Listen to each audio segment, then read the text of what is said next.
à l'heure où le pouvoir pousse 20 millions de Français d'ores et déjà dans un nouveau confinement qui ne dit pas son nom, tout est fait pour nous empêcher de réfléchir à l'avenir qu'on nous prépare.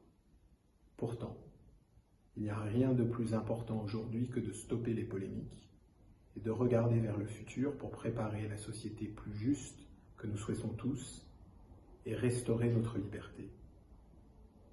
Des millions de Français sont dans la pauvreté. Des millions d'autres Français vont tomber dans la pauvreté. Des pans entiers de la société vont être déclassés à cause de la crise économique et sociale qui a déjà commencé. Pour faire face, il n'y a qu'une seule possibilité, la solidarité. Et en particulier la solidarité entre ceux qui ont le plus, ceux parfois qui ont tout, et ceux qui ont le moins, ceux qui parfois n'ont rien.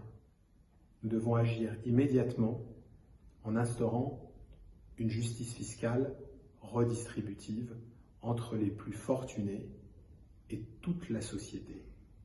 Il y a une façon simple, efficace, claire, sans impact négatif sur l'emploi ni sur la compétitivité des entreprises de le faire.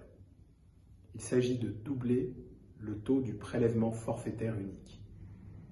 Le prélèvement forfaitaire unique est un impôt imaginé par Emmanuel Macron qui limite à 30% le prélèvement sur les gains en capital, les plus-values, les distributions de dividendes, qu'elles soient réalisées par des entreprises ou au profit de particuliers. Alors que la richesse financière a explosé et que les dividendes versés par les plus grandes entreprises ont atteint des niveaux inégalés, ce qui est une absurdité dans le contexte que nous connaissons, nous devons exiger que s'opère un transfert de la richesse financière vers la richesse nationale pour faire face à notre avenir et réduire les inégalités. En relevant le taux du PFU de 30 à 60%, nous pourrons commencer à le faire. Chacun payant sa part. Et moi-même, je payerai, si cette mesure était réalisée, plus d'impôts. Et ce n'est que justice. À voix haute, je vous le dis, paye ta part.